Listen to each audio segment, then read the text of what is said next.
The suitcase felt far too heavy for what it was supposed to carry. When she reached for the handle, her grip tightened so much her knuckles turned bone white, and she nearly lost her balance. In that brief moment of struggle, a flicker of surprise broke through her carefully constructed calm. That single crack in her mask made every hour I spent planning this weekend worth it. "Good grief, what did you pack? Bricks," she joked, her laugh shallow and uneasy. Her eyes darted toward me, trying to read my reaction. I gave a slight shrug, keeping my face blank and unreadable. "Got everything you need in there for the trip?" I asked evenly. She hesitated for half a beat, then smiled. It was that same practiced, soulless smile she'd been offering for months. "You're too sweet," she said, leaning in to brush her lips against my cheek. They were cold, distant. I stood still and watched as she wheeled the suitcase out the front door, its tiny wheels creaking under the load. Only after her car disappeared down the street did I finally let out the breath I'd been holding. Everything was in place. Her name was Emily. We had been married for 8 years, a couple for 10.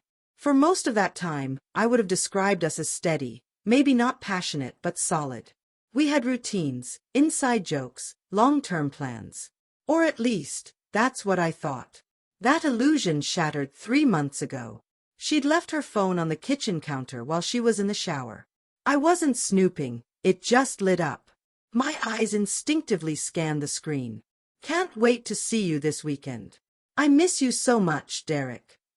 The name meant nothing to me. She'd never mentioned a Derek, not as a friend, not as a coworker. My stomach turned, but I didn't confront her. I'd learned the hard way that accusations without proof only cause more damage. I needed facts. Concrete ones. Irrefutable. So I began gathering them. Over the following weeks, I became an actor in a drama she didn't realize she was starring in. While she played the role of the unsuspecting wife, I slowly dismantled her facade. I installed software on her computer to track every word she typed. I combed through their email exchanges, late-night chats, everything. I followed her once, just once, when she said she was staying late at work. She wasn't. She drove straight to a stylish downtown hotel, the type you'd expect in a cliché affair. I even placed a GPS tracker in her car.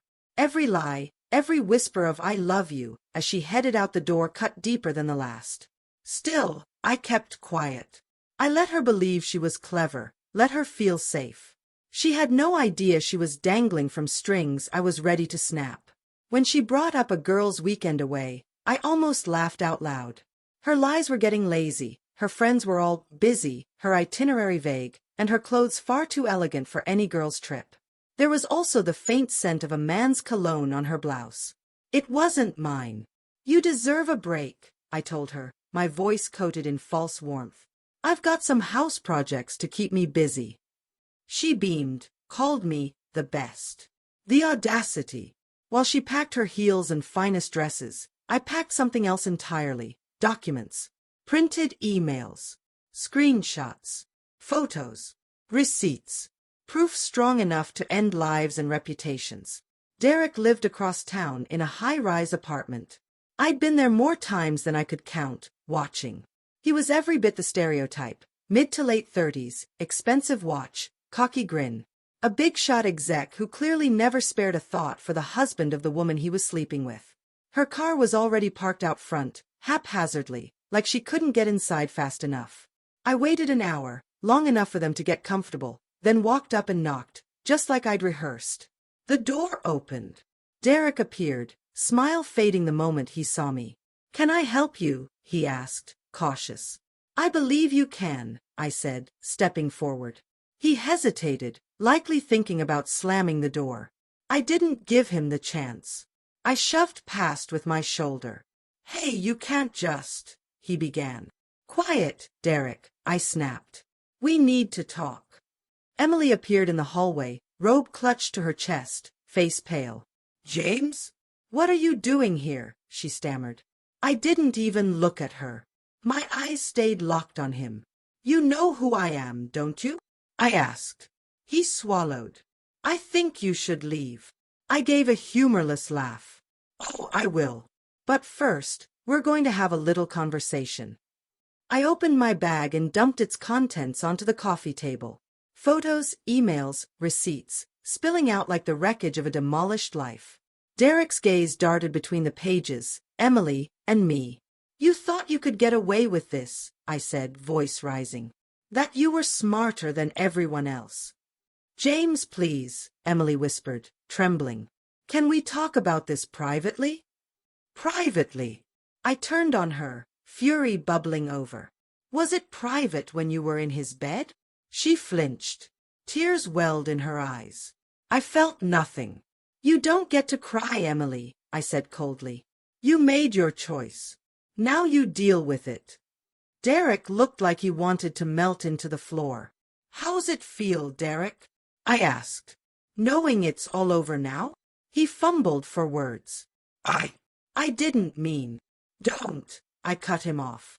"I don't want your excuses. Maybe your wife does." His face went pale. "What?" "Oh yes," I said. "I found her. Lovely woman. Want to know who she's married to?" "James, please." Emily's voice cracked with desperation. "Don't do this." I turned to her, voice low and razor sharp. "You should have thought of that before you lied to me." I picked up my bag and moved toward the door. Before stepping out, I looked back at Derek. "If you ever come near my wife again, I'll make sure every one of your coworkers knows exactly who you are." Then I left them standing in silence thick enough to suffocate.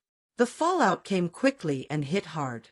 The next day, I mailed everything to Derek's wife, photos, messages, and a note that read, "I'm sorry for your pain. You deserve the truth." She filed for divorce within a week. Word got around Derek's office. Not long after, he was discreetly forced out. Emily came home with apologies, excuses, desperate pleas. I ignored everyone. The divorce papers were already ready. She left with only what she could carry.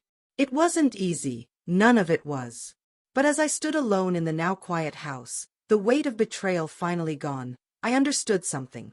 I may have lost a wife, but I gained something far more valuable: freedom and the cold, steady peace of knowing justice had been served.